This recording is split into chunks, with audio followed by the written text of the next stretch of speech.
asalaamaaleykum asalaamaaleykum Sénégal asalaamaaleykum Africa asalaamaaleykum adduna su ma nee asalaamaaleykum adduna de parce que damay waxtaan damay wax pour adduna bi yëpp képp koo xamante dëgg na sama kàllaama rek sama làkk rek ci nga bokk may ñëw nag tey di wax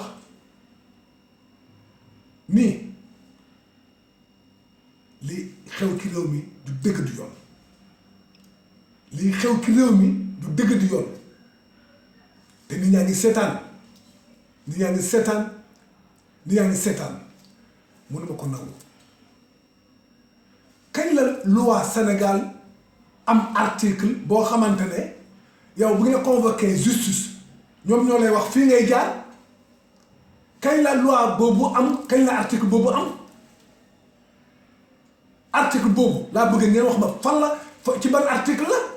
ni dañ lay convoqué yow ñoom ñoo lay naan fi nga war a jaar mais vous croyez que les gens sont bêtes vous croyez que les gens sont bêtes ou bien les gens sont idiots da ngeen di laal seen plan teg ay pièges fu nekk ngeen bëgg nit ki jaar foofu tentative yi ngeen di def c'est-à-dire on connaît tout ñun xam nañu ko c'est-à-dire accusation bi ngeen ko accusé déjà c'est-à-dire tey bu leen bàyyoon ngeen koy diriger ci fu mu war a jaar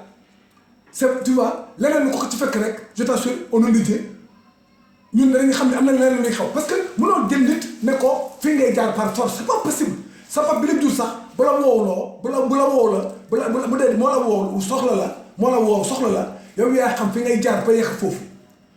Ousmane Sonko bu ko neexoon mu jël hélicoptère wàcc biir tribunal su ko neexoon biir tribunal hélicoptère la fay wàccee amul bu amoon train buy dem ba foofu sax bu ko neexee mu jël train ba foofu donc moom mooy xool fu ko neex mu jaar trouble à l'ordre public yéen a ko indi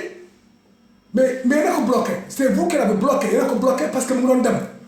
doon dem paisiblement avec ses compatriotes avec ses partisans avec son peuple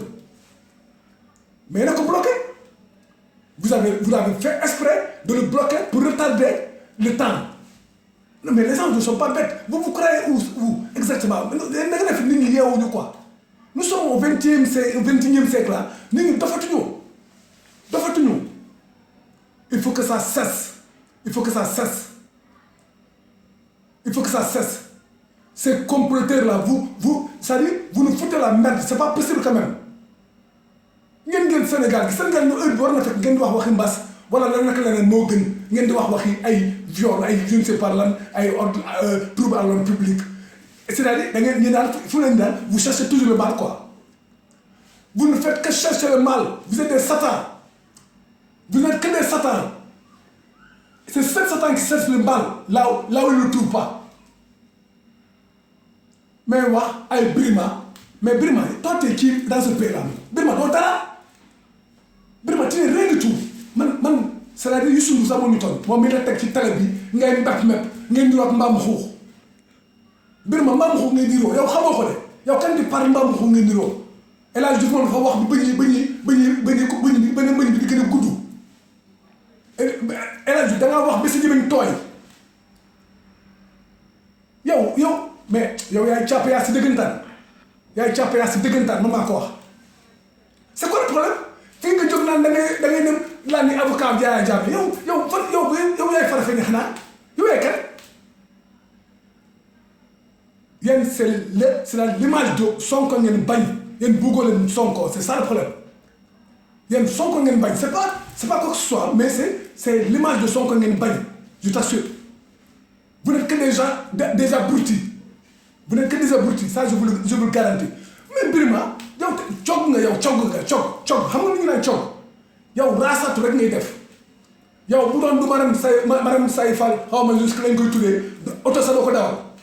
ay Dubaï ngay dem di ñëw da nga fa nit ñi xamuñu c'est qui te finance ñun xam nañu laa ni mais toujours nag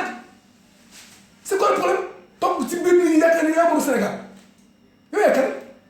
Maître El Hadji Diouf man daal xam nga yaa ngi ko supposant c'est-à-dire quand vous cherchez de grands menteurs au Sénégal ñaari ñooñu bu leen jàppee rek xamal ni jàpp ngeen ay grands menteurs des vauriens des gens yoo vraiment day El Hadji Diouf naan moom naan ni ay nit yu tekki dara nit tekki dara dafa am ku juddu am dara dafa am ku judd fii indaale lu dul ay bagaasam rek mais vous nous emmerdez c'est quoi le problème ñu def ne moom Sénégal mais c'est pas possible quand même ngeen jàpp ni ko tongali suba ba ngoon di vous chercher daal toujours le mal dinaa ñu wër la législation pour le nuire c'est parce que moo la ëpp dara El Hadj Diouf yow c'est parce que yow da nga ñëw nga naan ay l'avocat du peuple or que yàlla xam na ne parce que Rasulaay la ngay def mënoo nekk avocat du peuple parce que yow farafel nga Sonko mooy l'avocat du peuple du peuple ñun xam nañ ko ñun on le sait très bien Sonko a ñëw je t'assure am pour bés la nga gars yi dëkkatuñu la léegi yaa fa li nga koy xeex mais c'est pas possible quand même. Ce qui se passe dans ce pays-là, c'est grave. Il y a une grande gars qui disent qu'ils nervis. Et puis, c'est une catastrophe. La gendarmerie sénégalaise, vous nous avez surpris. Vous nous surprenez gravement. Parce qu'il y a une bête par Rasulaay. Des nervis qui sont avec vous, ils sont de gagner, ils sont dans le sétal. Non, j'ai vraiment la honte pour ce pays. La démocratie sénégalaise, elle est bafouée. La démocratie sénégalaise est bafouée, je vous dirais. On ne croit plus à notre justice. Cette justice, elle est médiocre. Une justice très médiocre. Voilà. Donc, lola man pour wax ak yéen Sénégal foo ay nekk nag na jël ses dispositions parce que li am ci réew mi nii kenn xamul lan la. kenn xamul lan la kenn mënut a xam parce que mooy ni ma ko waxee laa la fi daal di nga faru. tey dëmb diw la woon Karim Wade la Khalifa Sall la Ousmane Sonko la après ça va revenir si ñun parce que ñun pour ñun on est du bas peuple on est des citoyens lambda tekki ñu dara dañuy nax seen bopp da ngeen di nax seen bopp barke Rasulullah boo leen fi nekkee ñun na tax ngeen ne fii waaw le président de la République bu lekkee ba suur ñun ñoo tax suñu xaalis la c'est notre argent boo lekkee ba suur ñun ñoo tax ngay lekk ba suur waaw mais c'est quoi le problème Sénégalais yan lay waxal prenez votre destin en main parce que lii kenn du jouer on ne pourra pas continuer comme ça c'est pas possible quand même mais la démocratie est bafouée dans ce pays-là ça l'international je peux bon fait ça dit maa ngi woote j'appelle à la population sénégalaise au peuple sénégalais à l'armée sénégalaise surtout armée sénégalaise bi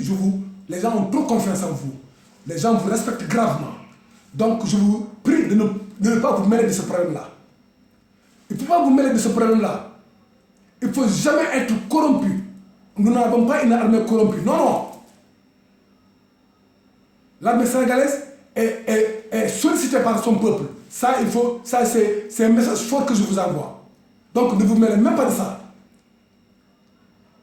yéen a xam lu baax ci réew mi yéen a xam lu baax ci askan bi war ngeen ko xam loolu maa ngi di gërëm di leen sant bu baax wasalaam jërëjëf